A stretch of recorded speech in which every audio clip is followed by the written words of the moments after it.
만회하려면, 그것을 조화롭게 하려면 이런 상태로 우리가 만들어 가야 된다. 조직을 이렇게 만들어야 된다. 그러는 겁니다. 개인이 삶은 자기 스스로 조직하면 되지만 여러 사람이 모여서 뭔가 공동의 일을 할 때는 반드시 조직이 필요한데, 조직은 플랫폼과 모듈과 네트워크와 에코시스템을 만들어낼 수 있도록 조직해야 된다는 뜻입니다. 그래서 사회적 성취가 있어야 그 사회적 성취 남는 이문으로 우리가 실존적 평등과 기능적 불평등을 조화시킬 수 있는 길이 우리에게 열린다, 그런 얘기입니다. 그래서 리더십을 발휘한다는 것은 실존적 평등과 기능적 불평등을 조화시키는 것이다. 이것을 헷갈리면 안 된다, 그런 얘기입니다. 인간으로서 나는 누구냐? 칸트가 얘기했던, 내가 첫 강의를 시작하면서 얘기했던 바로 그거.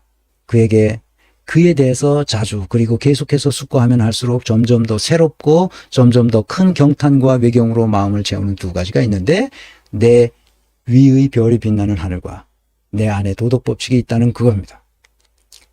그래서 우리가 어둠을 헤매고 있을 때 우리 앞길에 빛을 비춰주는 것은 철학이지 다른 학문이 아닙니다. 철학을 통해서, 이 말은 칸트가 그런 생각을 하고 이 말을 했는지는 정확하지 않지만, 이 우주, 하늘, 그리고 내 안에 있는 도덕 법칙이 무엇을 말하느냐면 우뇌와 좌뇌를 말하는 것 같아요. 나는 그렇게 해석해요.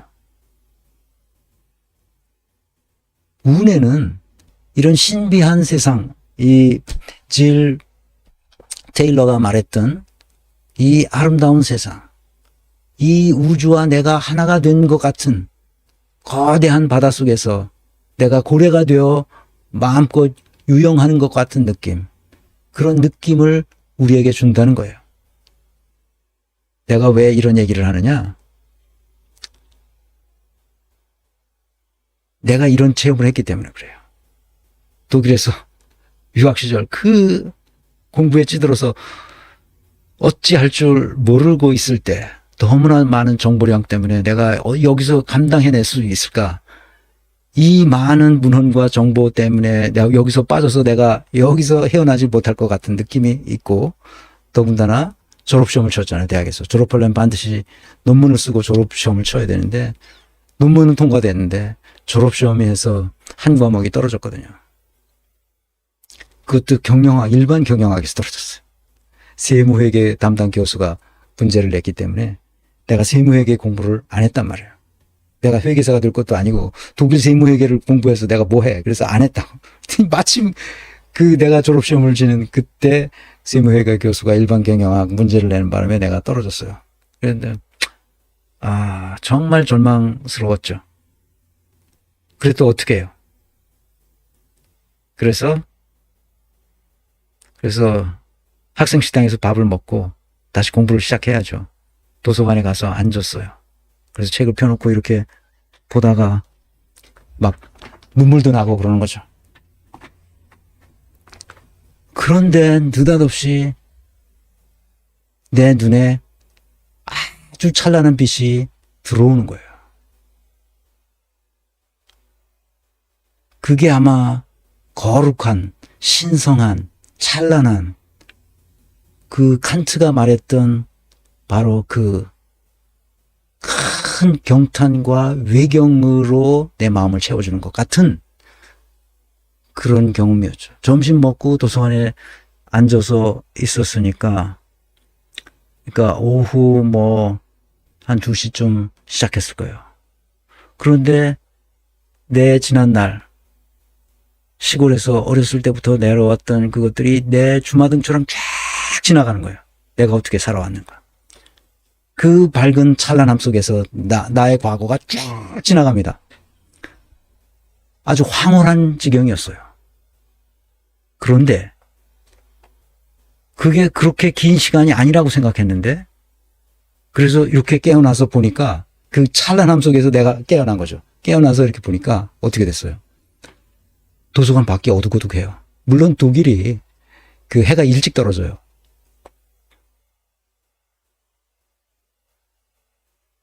그리고 이런 현상을 내가 경험하고 누구한테도 말을 못했어요. 그 사람들이 저 새끼 미쳤다. 이제 좀 시험 한 거 막 떨어지니 제가 미쳤구나, 이제. 그런데 그 시간 동안에 내 마음이 너무나 평안했어요. 평화롭고, 내 인생에 더 이상 걱정할 필요가 없었어요. 그런 느낌이 나한테 있었던 거죠. 이런 현상을 내가 경험했기 때문에 이걸 누구한테도 말 못했죠. 그래서 내가 관심이 많았던 거예요. 뇌에 대해서. 도대체 왜 나는 멀쩡한 사람이 이런 이상한 현상이 나한테 나타나나. 그래서 뇌와 관련된 책들이 굉장히 많아요. 그러다가 중세 13세기경에 마이스터 에크하르트라는 신비주의 신학자가 있었어요. 마이스터 에크하르트. 여러분, 그 말을 들어본 사람들도 있을 텐데, 마이스터 에크하르트라는 그 사람이 쓴 책이나 글이나 그 사람의 전기를 쓴 전기들도 있으면, 그걸 읽으면서, 아, 이 시대에 이럴 수도 있었겠구나 하는 걸 알게 됐죠. 그런데 이 책, 나는 내가 죽었다고 생각했습니다 하는 이 책, 하버드대 자기가 뇌과학자거든. 근데 자기 뇌가 그렇게 된 거야. 그래서 그걸 기록한 거예요. 재활훈련을 끝내고 정상적인 활동을 할 수 있게 되고 나서 자기가 했었던 기억들을 정리한 책입니다. 그래서 좌뇌가 발달하면 발달할수록 우뇌가 힘을 못 쓴다는 걸 알았어요. 내가 뇌과학과 관련된 것을 쭉 조사하고 시냅스 전달이 어떻게 되고 시냅스 전달 물질들이 어떻게 해서 무슨 일이 어떻게 일어나고 이런 거를 내가 이전에 이미 알고 있었어요. 그런데 그 마이스터 에크하르트가 중세에 그런 일들이 있어서 신비주의 사상이 쭉 있었는데 그거는 무슨 총공과 같은 그런 개소리를 하는 사람이 아닙니다. 그러니까 이 우주와 이 신성에 관한 거룩함에 관한 추구를 통해서 자기가 곧 신이 되는 거예요.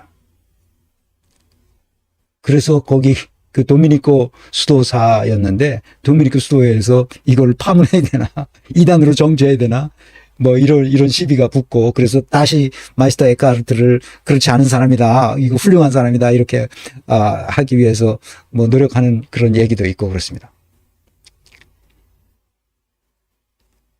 그러니까 현대에 올수록 인간이 가지고 있는 우뇌적인 성향은 거의 작동을 못하도록 좌뇌만은 발달한 거예요. 계산하고 분석하고 평가하고 그래서 서로 비교하고 그래서 내가 저 사람을 짓밟기 위해서는 어떻게 해야 되는지 그런 전략들을 세워가지고 그것을 실천함으로써 내가 성공하고 돈을 더 많이 벌고 그런 세계로 지금 왔단 말이에요. 그러니까 마이스터 에크하르트 신비주의자들의 세계가 지금은 통용되지 않는 거죠. 통용되지 않는 거예요. 내가 경험했던 것은 내가 얘기해. 그래서 나중에 시간이 많이 흐르고 한국에 와서 내 아내한테 그런 일이 있었다는 걸 얘기했어요. 그래서 저는 남편이 이제 실성했구나 이렇게 할 거 아니야. 나는 정말 이 세계가 그렇다는 것을 그렇게도 움직일 수 있다는 것을 나는 몰랐는데 이 사람의 책 질 테일러에 의해서 우뇌의 작동이 확실히 그런 거로구나 하는 것을 알게 됐습니다. 여러분에게 이 책을 꼭 읽어보시도록 하고 우리도 우뇌와 좌뇌의 균형을 맞는 세계를 우리가 살아가야 된다. 저는 그렇게 생각합니다. 그러니까 인사평가라든지 또는 영양진단 한 결과는 우리 인간이 가지고 있는 총체 전체의 아주 작은 분야의 부분에 불과하다. 그분들이 이 평가를 통해서 정치에 부합하다 안 하다 하는 정도만 있는 거지 그 사람 자체가 폄하되는 것은 아니다 하는 것을 꼭 이해해 주시면 좋겠습니다. 그러니까 인사평가를 한다든지 영양진단하는 이것은 그 한 개인의 어마어마한 그 에너지를 품고 있는 그 개인의 모든 것을 드러내는 것이 아니라 아주 작은 부분, 즉 그가 어떤 일을 하든지 상관없이 적어도 정치에서 일하기에는 적합하지 않은 사람이라는 것을 드러낼 뿐이지 그 사람 전인적인 전 인격체 자체를 평가하는 것이 아니라는 점 다시 한번 말씀을 드리고 오해가 없도록 그렇게 했으면 좋겠습니다. 자, 제가 그런 경험이 딱 한 번 있은 이후에 다시는 그런 경험이 저한테 없습니다. 제 아들이 군대 갔을 때 한번 그곳과 전혀 다른 신비한 체험을 한 적이 있었는데 언젠가 내가 얘기했는지 모르겠습니다. 금요일이었을 겁니다. 아들이 군대 갔을 때 그 쫄병으로 고생하고 그럴 때 축구하다가 부딪혀가지고 여기 이마에 눈썹 위에 조금 이렇게 찢어졌대요. 근데 그때 약간 이제 혼미한 상태가 됐었는 거예요. 부딪혀가지고 머리를 부딪혔으니까. 그 나중에 들은 얘기죠. 근데 나중에 들어보니까 그 순간에 제가 책상에 이렇게 딱 앉았는데 아들의 두뇌가 이렇게 벗겨진, 그러니까 뇌만 보이는 뇌가 이렇게 벗겨진 그것이 책 위에 그대로 나타나는 거예요. 이거 아들이 무슨 일이 있나? 순간적으로 그 책에 그게 딱 나타나더니 그냥 사라졌어요. 그런데 내가 뭐 부대에다 전화할 수도 없고 그래서 그냥 잊어버리고 있었어요. 그런데 그 다음 주인가에 아들이 전화가 왔어요. 아들이 전화를 했는데 그거 왜 했느냐? 얼마 있다 휴가를 갔던데 여기에 상처가 났는데 혹시 놀라시지 말라고 미리 전화한다고. 언제 그랬느냐? 그랬더니 바로 금요일 낮에 내가 바로 나타났을 때 책 위에 아들의 이마가 이렇게 벗겨진 그 모습이 나타났을 때 나는 그때 그게 어떻게 동시로 나타났구나 하는 것을 알게 됐죠. 그리고 우리 이성적으로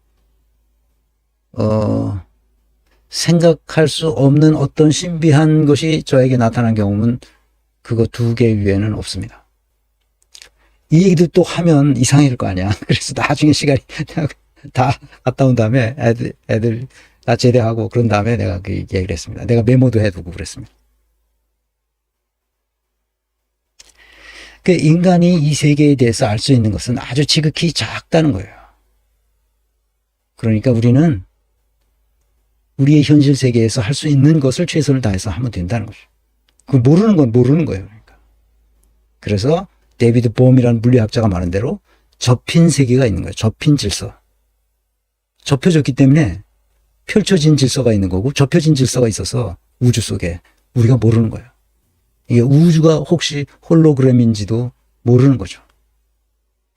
과학자들에 의하면 그렇지 않다고 말하지만 모르겠어요. 그래서 우리에게 주어진 우리의 현실을 최선을 다해서 하는 수밖에 없다. 그렇게 생각합니다. 제 강의는 여기서 끝인데 부탁의 말씀을 다시 드립니다. 국민 루나님, 진홍 이길재님, 우체 원순희님 이 5개의 내용을 iporkr@gmail.com으로 꼭 보내주시기 바랍니다. 아시는 분이 있으면 꼭 연락해서 이 메일을 보내실 수 있도록 해주시면 좋겠습니다. 건강한 민주주의 네트워크에서 목적은 정치가 썩었기 때문에 건강한 민주주의 체제로 만들어야 합니다. 그것은 우리의 몫이지 정치인의 몫이 아닙니다. 정치인들을 쪼아서 반드시 건강한 민주주의 체제로 만들도록 해야 됩니다.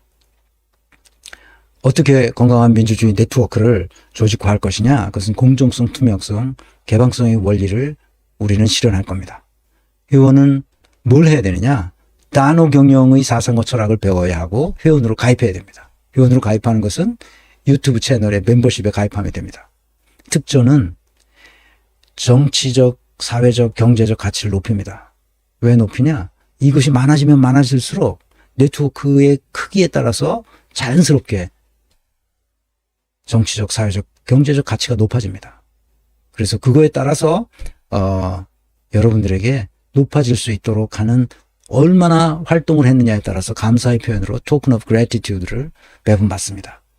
그런데 이것은 이제 그 블록체인 기술에 의해서, 블록체인 기술이 아주 첨단 기술이기 때문에 그것에 의해서 누구에게도 복제되거나 그 훼손되지 않도록 하는, 위조되지도 않도록 하는 그 기술에 따라서 여러분들에게 배분할 것입니다. 그것은 세속적 가치는 없지만 그러나 우리 국가적, 역사적, 문화적 가치가 있어서 대대손손이 전해줄 수 있도록 그렇게 할 계획입니다. 줄리팡님, 네, 감사합니다. 기타, 오프라인 강의도 있고요. 세미나도 합니다. 워크숍도 하고 시험도 봅니다. 그래서 우리의 활동을 계속할 수 있도록 그렇게 합니다. 그래서 이 인사평가 시스템으로 할 겁니다. 그러니까 영양 진단은 너무 복잡해서 이것이 오용되는 경우도 있고 막 그래서 특별히 워크숍을 통해서 저한테 훈련받은 사람이 아니면 이 뭡니까 영양 진단 툴을 쓰지 못하도록 그렇게 할 예정입니다. 단 한 사람이라도 그 이 잘못 쓰여지는 일이 없도록 하기 위해서 그렇게 합니다. 그러니까 그 인사평가 아주 숏 버전으로 이렇게 보면 그냥 보면 안다고요. 이 사람이 왜 이렇게 했는지. 그 봄양님 고마워. 네. 감사합니다. 이모티콘 보내주셨습니다. 그래서 우리의 활동이 정치판에 큰 영향을 끼쳐서 그들이 제대로 된 정치를 할 수 있도록 그렇게 했으면 좋겠습니다. 그래서 더 많이 배우고 더 많이 생각하고 더 많이 실천하는 시민이 됩시다. 행동하는 양심, 깨어있는 시민의 조직된 힘을 이것을 통해서 발휘할 수 있도록 그렇게 하겠습니다. 제 강의는 여기서 마치고요. 다음 시간에는 민주당 최고위원 후보가 12명이 지금 나온 것 같습니다. 그 중에 8명을 아마 주말에 결정하는 것 같고 그 중에서 또 마지막 전당대회에서 5명을 선정하는 것 같습니다. 그래서 12명의 후보를 보고 그냥 간단한 인사평가, 현재 나와 있는 정보들만 가지고 간단히 보도록 그렇게 하겠습니다.